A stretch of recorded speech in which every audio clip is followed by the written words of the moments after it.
Hey there, we're back with another question. तो आज हम क्वेश्चन करने वाले हैं लीड कोड का एज यूजुअल डेली क्वेश्चन 23 अगस्त का।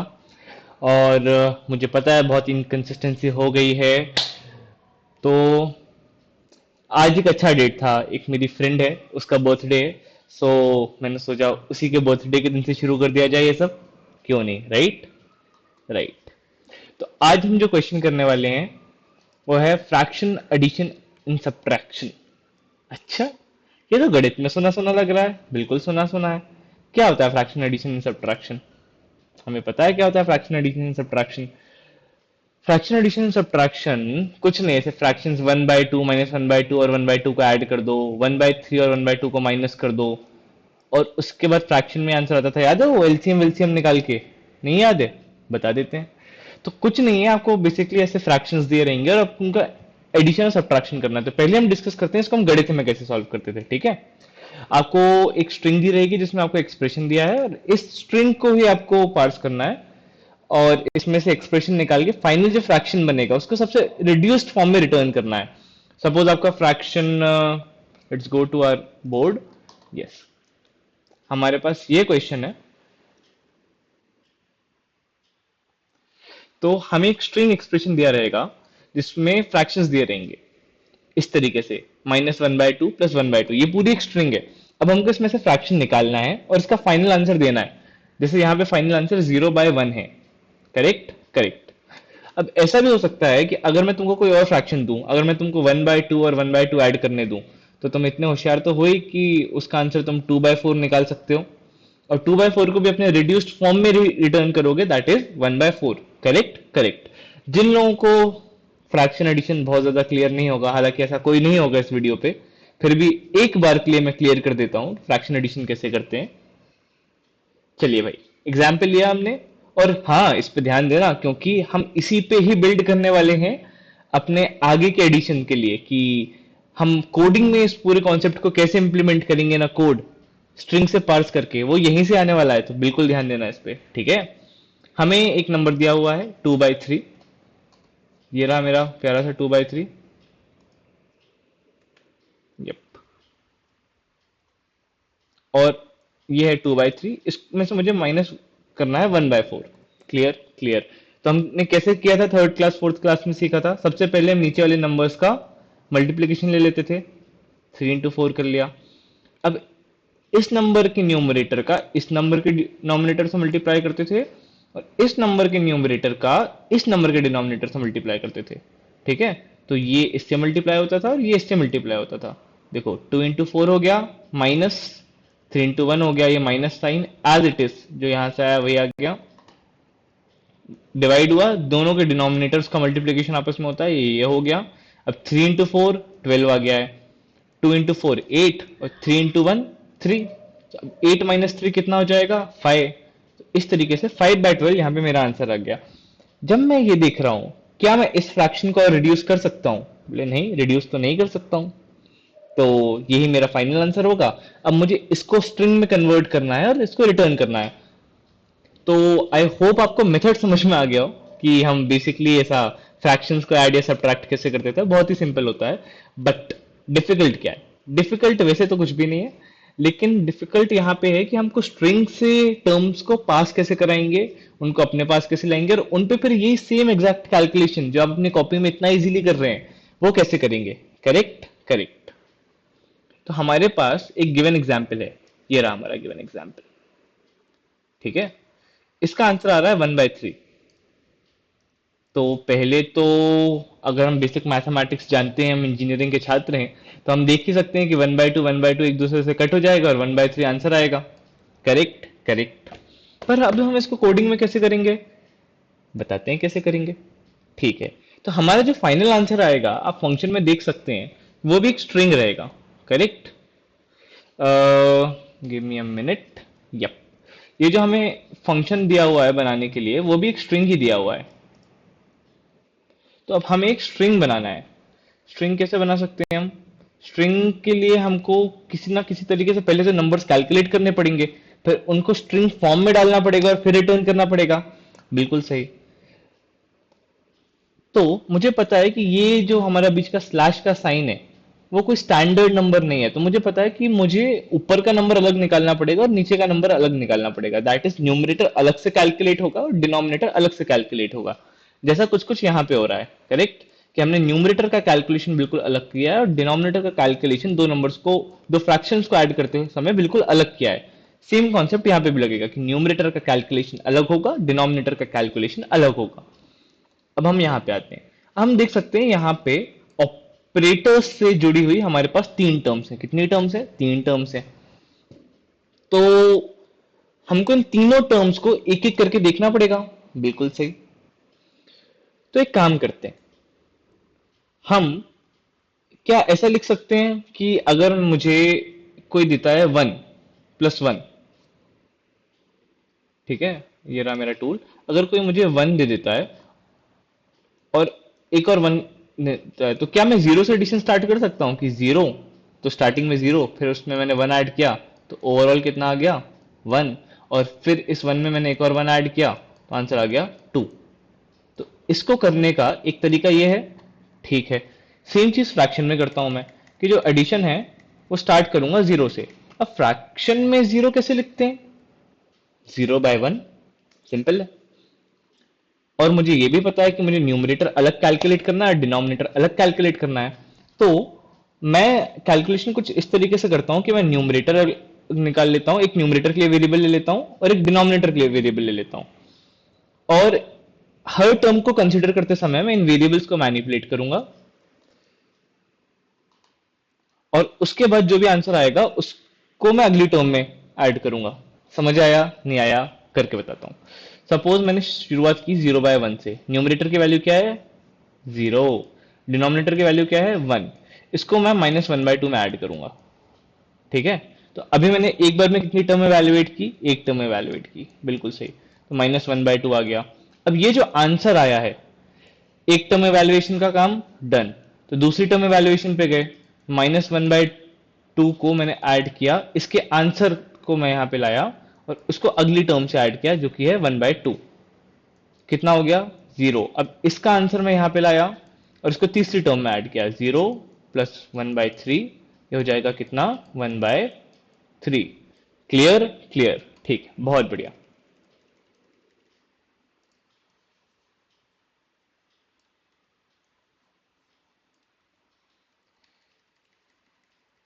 तो इतना ही सब काम करने के बाद अब हम आगे देखेंगे कि आगे क्या क्या करना है। तो अब हमें पता है कि जब हम स्ट्रिंग ट्रेवर्स करेंगे, स्ट्रिंग कैसे ट्रेवर्स करते हैं? स्ट्रिंग ट्रेवर्स करने के लिए कुछ नहीं, स्ट्रिंग की लेंथ का एक लूप चलाते हैं, कोई ना कोई एक ऐसा वेरिएबल ले लेते हैं, इटरेटर ले लेते हैं आई जैसा, जो कि पहले 0th इंडेक्स पे होता है स्ट्रिंग के, फिर स्ट्रिंग के फर्स्ट इंडेक्स पे आता है, फिर सेकंड इंडेक्स पे आता है, फिर थर्ड इंडेक्स पे आता है, अप टू लास्ट इंडेक्स से आई मूव करेगा। ठीक है, तो हमारा इटरेटर शुरुआत में 0th इंडेक्स पे रहेगा जो कि है माइनस। ठीक है, तो हमारे स्टेप्स क्या रहेंगे इस क्वेश्चन को सॉल्व करने के लिए? स्टेप्स रहेंगे, initialize numerator by denominator by 0/1, so numerator equals to 0 and denominator equals to 1। Perfect, बिल्कुल सही। Now consider next term after passing from string and store its values in current numerator and current denominator. तो हम अपने numerator में values add करने के पहले, क्योंकि न्यूमरेटर में ऐड करने का कैलकुलेशन इतना सीधा तो है नहीं कि मैं 2 + 1 कर दूं और 3 + 4 कर दूं, ऐसा नहीं होता, या 2 - 1 और 3 - 4 कर दूं, ऐसा नहीं होता फ्रैक्शंस में। तो जो एक्चुअल न्यूमरेटर है वो कुछ कॉम्प्लेक्स कैलकुलेशन के बाद आता है, जो हमने यहाँ पे देखा है कि एक्चुअली इसके डिनोमिनेटर से इसका न्यूमरेटर मल्टीप्लाई होता है, इसके डिनोमिनेटर से इसका न्यूमरेटर मल्टीप्लाई होता है। तो ये कैलकुलेशन करने के पहले जो ये नई वाली टर्म हम कंसीडर करने वाले हैं, या जो भी अगली टर्म पहली टर्म कंसीडर करेंगे, उसकी जो करंट न्यूमरेटर डिनोमिनेटर की वैल्यूज हैं उनको मैं स्टोर करूंगा मेरे दो नए वेरिएबल्स में, जिनका नाम है current numerator, current denominator. Clear? Clear. तो हर टर्म को असेस करने के लिए मैं करंट न्यूमरेटर बनाऊंगा और करंट डिनोमिनेटर बनाऊंगा। अब बोले ये नेग फ्लैग, ये क्या लिख रखा है मैंने यहाँ पे, ये किस काम आएगा? बताता हूँ किस काम आएगा। जब भी मैं कोई टर्म असेस कर रहा हूँ तो वो टर्म या तो पॉजिटिव होगी, तो मुझे इसको करंट न्यूमरेटर में ऐड करना होगा, मतलब करंट न्यूमरेटर की वैल्यू उस हिसाब से मैं पॉजिटिव लूंगा।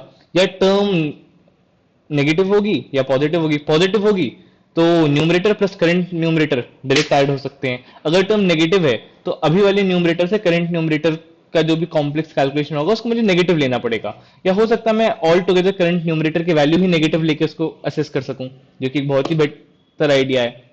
Correct, correct. तो इसके लिए मैं एक नेक्स्ट फ्लैग वेरिएबल यूज करूंगा कि अगर मुझे स्ट्रिंग को आइटरेट करते समय किसी भी टर्म के पहले ये माइनस साइन मिलता है, तो मैं जो करंट न्यूमरेटर है उस टर्म का उसको नेगेटिव कर दूंगा। ठीक है, क्या बोला मैंने एक बार फिर से, अगर मुझे इटरेट करते समय किसी भी टर्म में नेगेटिव साइन मिलता है तो मैं उस टर्म के करंट न्यूमरेटर को नेगेटिव कर दूंगा। ठीक है, ठीक है। अब जो फाइनल रिजल्ट आएगा उसको मैं कैसे बनाऊंगा, कुछ नहीं, जो न्यूमरेटर अपना मॉडिफाई होते होते आखिरी तक पहुंचेगा, जो डिनोमिनेटर मॉडिफाई होते होते आखिरी तक पहुंचेगा, और उनको अपेंड कर दूंगा मैं इससे। ठीक है, इन दोनों के बीच में ये साइन डाल के रिजल्ट नाम की स्ट्रिंग बना के स्टोर करूंगा और रिजल्ट को रिटर्न कर दूंगा। Simple, simple. तो कोड मैंने वैसे डायरेक्ट लिख चुका है, लेकिन कोड लिखने से पहले मैं आपको एक टर्म पे ये पूरी चीज करके दिखाना चाहता हूं। तो शुरू करते हैं। मान लेते हैं कि मैंने इटरेटर से आइटरेशन शुरू किया है हमारा, आई की वैल्यू 0 से, आई की वैल्यू 0 आ गई। तो अब जैसे मेरा नेक फ्लैग होगा ना, नेक फ्लैग ट्रू हो जाएगा, नेक फ्लैग ट्रू होगा। ठीक है, अब मैं यहाँ पे आई को नेक फ्लैग ट्रू करके, क्योंकि माइनस साइन है, एक आगे बढ़ा दूंगा। एक आगे बढ़ा दिया, बढ़िया काम किया। अब एक आगे आई की वैल्यू 1 हो चुकी है, और आई अभी एक्सप्रेशन में जहां पे है वो एक नंबर है। तो जैसे ही मैं किसी टर्म का पहला नंबर इनकाउंटर करता हूं, तो मुझे पता है कि किसी भी टर्म में पहला नंबर क्या होना चाहिए, न्यूमरेटर होना चाहिए। बिल्कुल सही। अब न्यूमरेटर सिंगल डिजिट भी हो सकता है, डबल डिजिट भी हो सकता है, ट्रिपल डिजिट भी हो सकता है। तो हम कैसे करते हैं, जब तक हमको नंबर मिलता जाए तब तक हम उसका नंबर बनाते जाएंगे।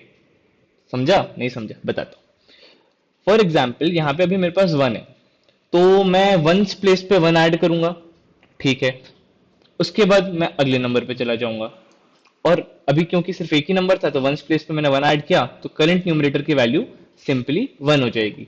बट अगर मेरे पास कहीं पे वैल्यू है 1 2, और आइट्रेटर है मेरा 1, तो आइट्रेटर 1 आया, करंट न्यूमरेटर की वैल्यू जो है,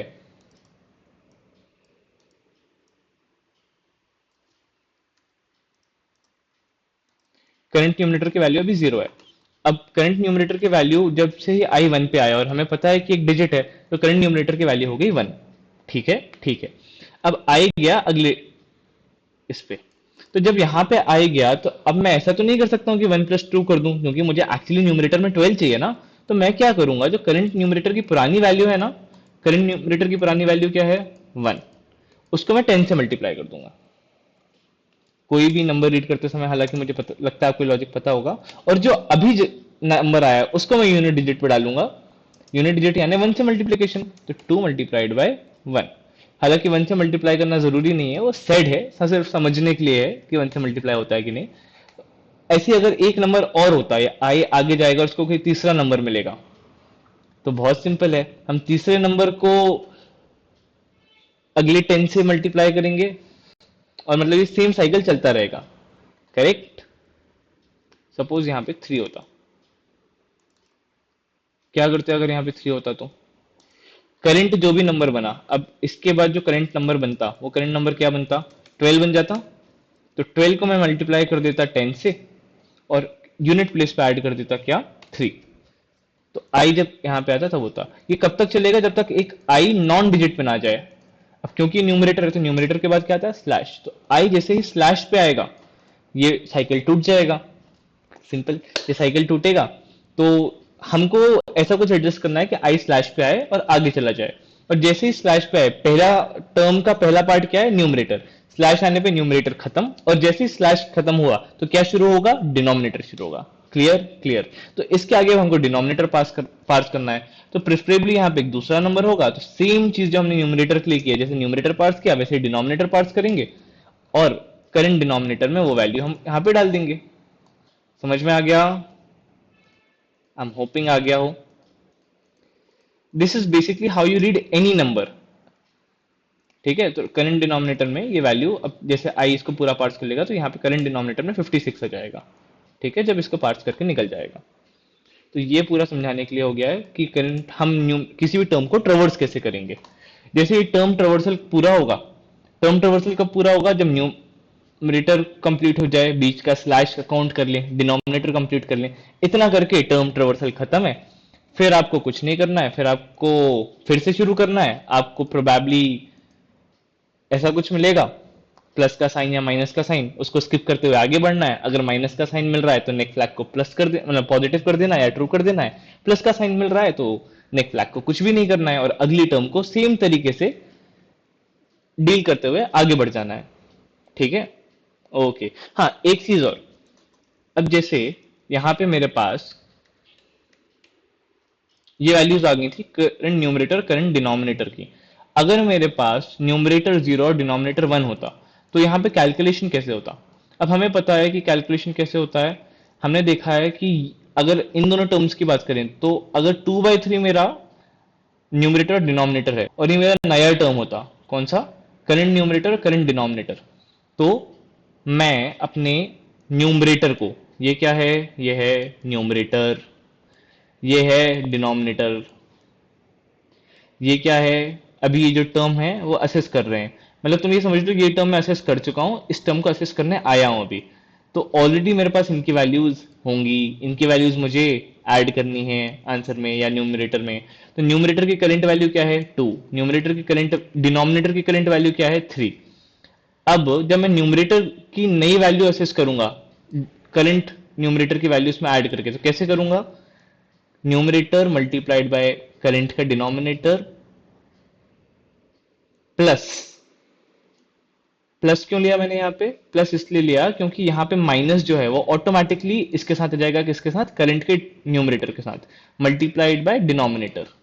मैं लिख ही देता हूँ, ठीक है। ये है मेरा न्यूमरेटर जो अभी तक मैंने स्टोर करके रखा है, ये है मेरा डिनोमिनेटर, ये है मेरा करंट का न्यूमरेटर, ये वो टर्म में होता है जो मैं अभी एक्चुअली देखना चाह रहा हूं। और सिमिलरली ये है मेरा करंट का डिनोमिनेटर, ठीक है। तो यहां पे मैं क्या कर रहा हूं,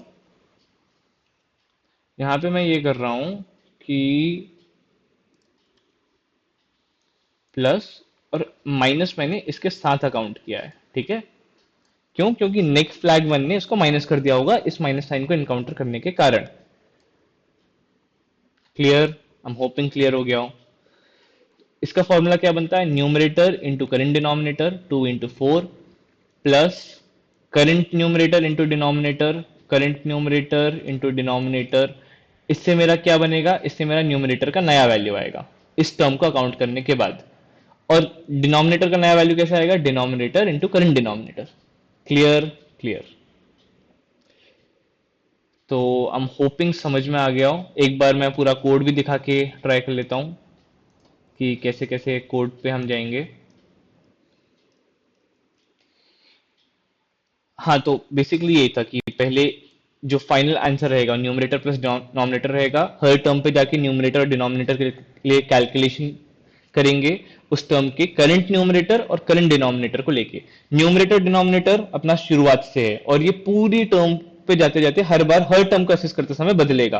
करंट न्यूमरेटर करंट डिनोमिनेटर हर असेस होने वाली टर्म के लिए होता है और इनकी वैल्यूज एक बार असेस होगी तो हम आगे बढ़ जाएंगे और इनसे जो भी चेंजेस होंगे और हमारे न्यूमरेटर डिनोमिनेटर में होंगे। Clear, clear. I am hoping clear हो गया हो। तो हाँ, हमने क्या बोला था शुरुआत में, हम न्यूमरेटर 0 लेंगे, डिनोमिनेटर 1 लेंगे। अब क्योंकि हमको स्ट्रिंग ट्रेवर्स करनी है तो हम आई की वैल्यू क्या ले लेंगे, 0 ले लेंगे। और आई को हमको कहां तक ट्रेवर्स करना है, जब तक आई एन के छोटा रहे। ठीक है, ठीक है, बहुत बढ़िया बात है। अब क्योंकि हमने ये देखो यहाँ पे पहली टर्म का ट्रेवर्सल शुरू हो रहा है तो करंट न्यूमरेटर और करंट डिनोमिनेटर को मैंने 0 से स्टार्ट किया है। बिल्कुल सही। किसी भी टर्म का जो पहला एक्सप्रेशन, मतलब पहला एलिमेंट होगा या पहला कैरेक्टर होगा, वो या तो पॉजिटिव होगा या नेगेटिव होगा। Correct, correct. अगर नेगेटिव है तो एक आगे बढ़ जाओ नेक्स्ट फ्लैग को ट्रू करते हुए, ठीक है। अगर पॉजिटिव है तो सिंपली आगे बढ़ जाओ। पॉजिटिव कब होगा, जब ये पूरी टर्म असेस हो जाएगी और इस टर्म पे आएंगे। तो इस टर्म का ये जो पूरा यहां से यहां तक एक टर्म है, इसका पहला कैरेक्टर क्या है, पॉजिटिव। उस केस में हमको बस कुछ नहीं करना है, एक आई को आगे बढ़ा देना है। जैसे आई अगर यहाँ पे आएगा, देखेंगे अगली टर्म शुरू हो रही है, आई एक सिंपली यहाँ पे आगे बढ़ जाएगा। ठीक है, ओके। अब कोई भी टर्म शुरू होने का आगे बढ़ा तो यहाँ पे आई का न्यूमरेटर वाला पार्ट शुरू हो गया। न्यूमरेटर कैसे पता किया हमने, आई डिजिट पे है, बिल्कुल पहली बार जब डिजिट पे आएगा तब क्या आता है, न्यूमरेटर आता है किसी भी टर्म में। न्यूमरेटर में डिजिट आया, अब इंट वैल, अब ये मैंने क्या लिखा रखा है कि आई जहां पे भी है -0। ये एक तरीका है एक्चुअली कि अगर मुझे कभी भी किसी कैरेक्टर को इंटीजर में कन्वर्ट करना है, उसका डायरेक्ट तरीका है, क्योंकि मेरा वैल्यू जो वेरिएबल है वो किस टाइप का, इंटीजर टाइप का है। तो ये मैंने कैरेक्टर निकाला और उसमें मैंने ये जो ऑपरेशन परफॉर्म किया उससे सीधे इंटीजर बन गया होगा। ठीक है, ओके। अब ये करने के बाद क्या मुझे समझ में आया, ये समझ में आया कि अब मुझे करंट नंबर, करंट न्यूमरेटर वो इवैल्यूएट करना है। वन करंट न्यूमरेटर है ना, current numerator equals to current numerator into 10 plus unit place value.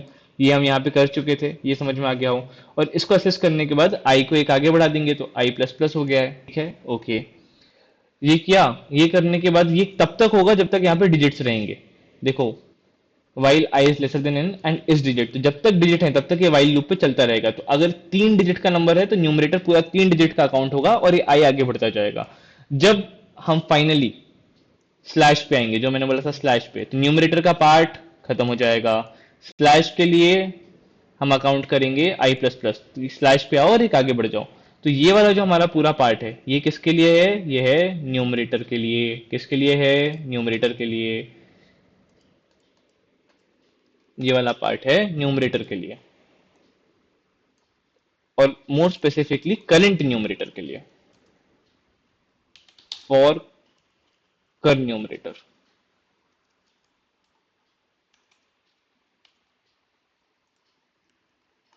फिर आई प्लस प्लस किया, ये किसके लिए किया, फॉर स्लैश, फॉर स्लैश।